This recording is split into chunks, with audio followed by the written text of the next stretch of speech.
20 to 8. Ronan O'Gara, good morning to you. Adrian, Colin, how's it going? How are you getting on? Are you in at the training ground, or where are you? I am just at the school drop off. An eventful spin. Fill up with diesel and here now, waiting for a cup of coffee, but I do my off the ball first. I would suggest coffee first. Jesus, yeah, Ronan, get the coffee in first. What's the are you 2 weeks into the touchline ban?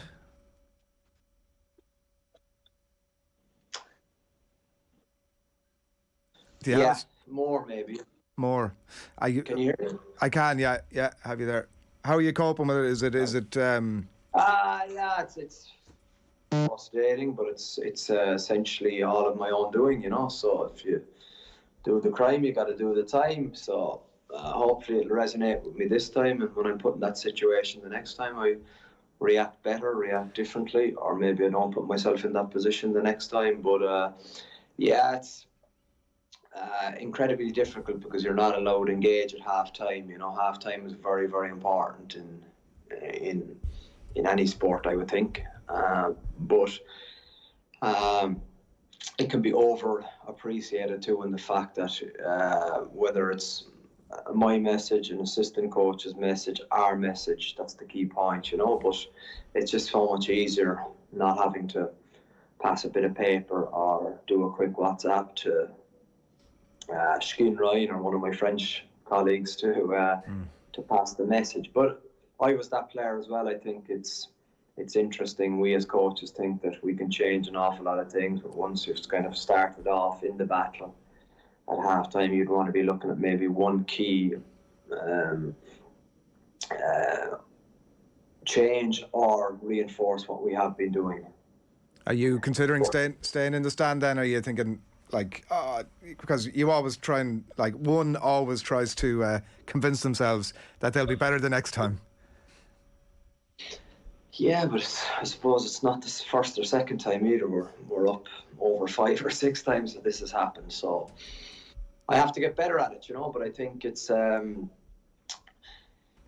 interesting for people that aren't too au fait with top 14 rugby. There's a little bit of the banished door on the sideline about it, and if I'm seen to be seen in the stand all the time, maybe, why isn't he more connected with his team? But that's you being influenced and I suppose open to outside opinion, which is essentially a weakness really if you believe in your own plan. But sometimes there are games where you just kind of may feel you can get something out of your players at pitch level. However, I feel that this is all done Monday to Friday, and Saturday should be a case of implementing our plan. We've seen the clips of Jose Mourinho sitting in the Roma team bus when he's been suspended, kind of watching the matches outside the stadium on the television. Ronan, might seem like a ridiculous thing to say, but are there any advantages to getting to watch your team or your club from a totally different vantage point? Well, that's the kind of, I suppose, that's the big enigma. It isn't any really different in the fact that you're allowed to attend the game, you're allowed in the ground, you're allowed on the pitch before the warm-up. However, I'm not allowed, we'll say, referee a warm-up drill or engage in a warm-up drill, so you have to remove yourself from that. But that's not a big issue really, to be honest. You know, you can get one of your coaches to do that. That's whether it's me, and they do a lot of the drills in game day anyway. So you're watching the game kind of 3 up from where you would normally be. You're outside the box, but you're not in the box.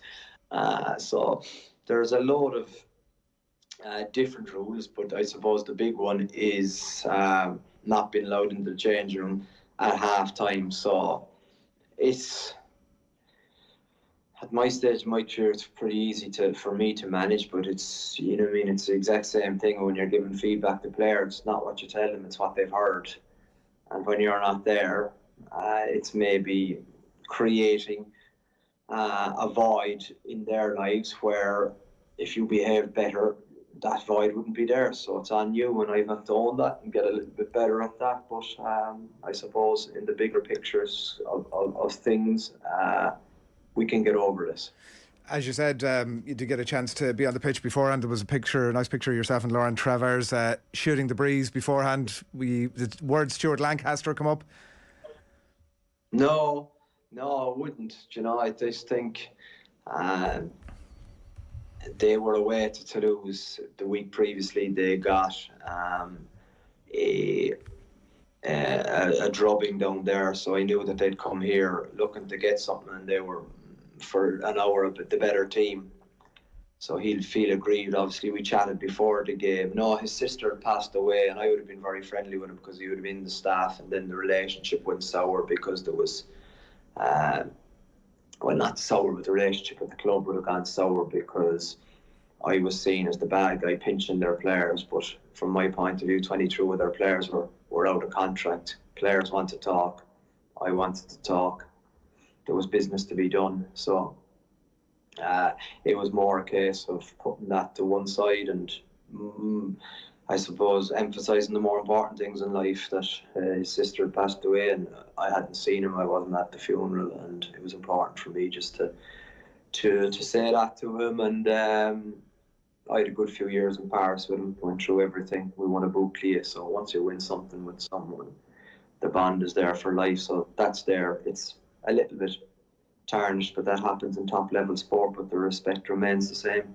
Yeah, and you're doing your best for your team, you're doing your team as well, and something like that obviously puts everything into perspective. We haven't been talking to you since Stuart Lancaster was appointed. What can he expect in terms of, like, I mean, culture shock might be overstating it, but what will be the main differences for him coming from the Irish system into that French setup? Well, I haven't coached in Ireland, Adrian, so from that point of view, I don't know, because I don't know how a coaching week looks like. From a club's point of view, it'll be different, but the biggest thing would be the language. I think you can talk about culture and environment, but one of the basic necessities or requirements is the capacity to communicate. And that's not a one-way street, that's a two-way street. So yeah, when you're speaking to someone or a group, you need to be able to understand them and they need to be understand you. And sometimes you don't need actually French for that. You just need sometimes communicate with your eyes. Sometimes it's non-verbal, and sometimes you need to speak. So that's very important in France. And obviously they're very selective on who they, I suppose, not let in, but I understand that I'm an outsider in the top 14, and the fact that I'm from Ireland coaching there, and they have an awful lot of good coaches in France, but I'm taking up one of the top jobs. So with that comes a responsibility to produce for La Rochelle, which I think I'm doing okay or well at. So from Stuart's point of view, he'll be going in there, but he's more experienced than I am in the coaching game, and he'll know exactly what he needs to do, because essentially we speak rugby. We speak English, we speak French, but we speak rugby. It's just about getting that message across. And there's a lot of good boys in racing. I think he's going to a very good club. I think he's going to an established club. I think 2013 when I joined, it's a very different Racing 10 years later than it is now, and an incredibly good city. So he'll have, I think, a great opportunity to experience a top European club, but also it's important he gets to see Paris as well. Yeah, it'll be a big adventure of the next while. I was trying to think what the Dublin equivalent of an Ile de Ré would be, Ronan, and I can't think. Like, is it a Sandymount or a Howth or somewhere that might suit you nicely? Yeah. Donkey, you've mentioned before. I let you talk about maybe Donkey or Howth. I think there's only mansions in those places, isn't there? Ile de Ré is normal houses. We'd be offending a lot of people with our suggestions unless we were accurate, so I'll pass. Obviously the underlying question that has come up, and like, it's not an equivalent role to the level that you're at, but Leinster? Going into Leinster? Yeah. Of course, it's a fantastic club. It's a brilliant setup, but you know, the reality is, Adrian, the way their club is set up and who I am, I think they have loads of alternatives to look at. But, you know, I mean, Leo's a competitor, Leo's a winner. The club are interested in success. I'm a competitor. I think it's a good fit. But as you say, where I am now, I would like to think is on a par with what Leinster do. That's certainly the way I see it. Maybe a lot of people in Ireland would disagree with me, but that's the vision I have for Stade Rochelle, that it's a European club that has competed consistently in the last 2 years. Yes, we don't have history like anything like any of the Irish provinces, but you know, it's about looking forward and seeing what we can do over the next few years. And I think it probably suits my mindset better by driving this club on. I think it's an interesting one. Like, I know your blood runs red, Ronan, obviously, but it's something that came up in football with Rafa Benitez kind of taking the Everton job, and in hindsight deciding it maybe wasn't a good thing with his Liverpool links. Like, hypothetically speaking, is it an issue where you see that in Irish provinces that it might not be the easiest thing for Munster people to coach Leinster, and even vice versa as well? Potentially, but I suppose I left in 2013. I'll be on the road 10 years, you know, and the difference between Benitez and I is I grew up in Cork. I know everything about him. I love Cork. Benitez is a Spaniard that moved to Liverpool, and obviously it's very different culturally for him. There would be a huge attachment for Munster from my playing days, but I think as people move along, they see the world a little bit differently, and that was my playing days. Now I'm a professional coach, so as you say, you want to give yourself the best chance of winning, or to give yourself the best chance of competing. Leinster are a great club. Munster were a great club, but they're not anymore. They have work to do to get back where they want to be, and that's of huge interest to me as well, because it's a club I love. I can't say the same about Leinster. I don't love Leinster because I never played for them. I don't have anything to do with Leinster, but I recognise also that they have great values and a very good environment. The reality is that I'm engaged here for the foreseeable future. So, you know, the issue of moving to a club in Ireland isn't on the radar. So you're saying there's a chance? Is that No, it isn't. But no, I just think for respect, I think people need to understand that you move on. Your mindset as a player is very different to a 45-year-old, and you know. But I think it's also important to say that I'm from Cork. That's fair enough. The one of the potential replacements, I'm sorry, it hasn't been really sort of mooted at all, other than wild speculation, probably come from this studio as much as anywhere else. Like, Johnny Sexton is obviously out of contract at the end of the year when the World Cup is over, and I know he's on the record as saying that coaching is not really going to be his thing, and maybe ultimately that's the only answer to this question. But from what you know of him, which is a fair bit, is he somebody who would be naturally suited to that direction? Yeah, I think most definitely. I know he has an eye on going into business. I think he's obviously doing that role with ROG Glass at the minute, and that's a good coup out of them to get someone like him. But Johnny has a great brain, and he has a great way of looking at the game. I for certain think he'll go coaching. But Johnny be smart enough to understand that there's a few cogs involved in getting the best out of himself as a coach. To go in as the boss man in Leinster wouldn't be for me the right move at this stage. But in terms of a backs coach, he'd be absolutely brilliant. I think he's very suited to it. I think he has great ideas in the game, and so I hope the game doesn't lose him, to be honest. But they've appointed Andrew Goodman, who played for Leinster, who coached Tasman as a head coach, who coached the Crusaders. This guy's a gem. He could be a very natural, what's the word, a natural successor to Stuart Lancaster in that role, with Leo's strengths in terms of managing the bigger picture. Andrew Goodman has experience of head coaching with Leinster, with Tasman, had a huge role with the Crusaders and their success, and they may already have an eye on who they want, and he's already in the building. Yeah, it's an interesting one. Like when you bring up Andrew Goodman, Ronan, like he had some lovely words to say about you. I think a couple of weeks ago as well, he was saying you had an amazing perspective in the game, and kind of referencing your time with the Crusaders as well.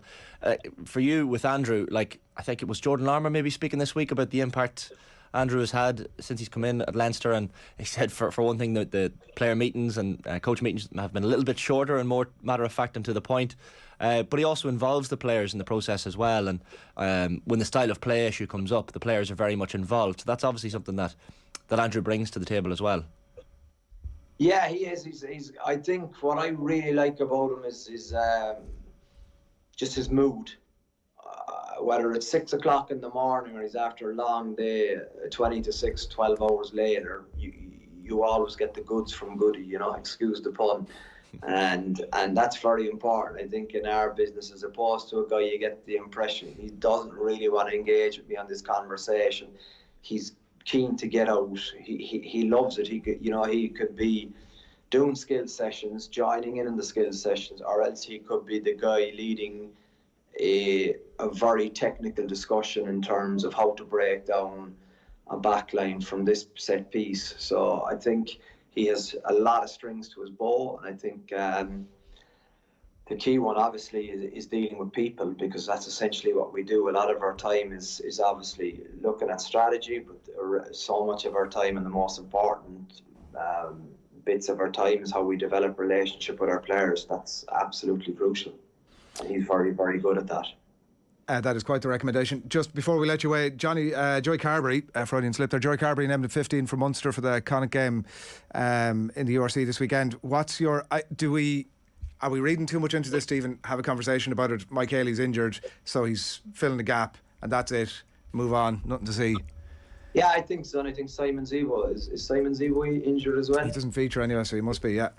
Yeah, I think so. I was talking to Mike not a few days ago, it's probably over a week now, but he was saying that they've been unfortunate with a lot of injuries, and obviously they have guys on the tour, so he said they were really, I suppose, tapping deep into their resources. So for me, as a coach, you want your best players on the pitch, whether it's at 10 or 15.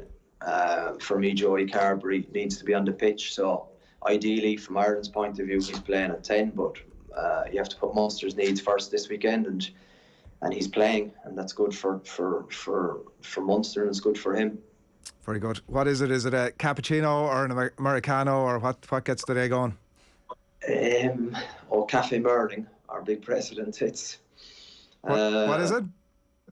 Cafe Merling. Vincent Merling is our president. Okay. You know? So you're obliged to. You can't be having anything else. Exactly. Good man. Go. See you, lads. Thanks a million. Cheers. Bye bye.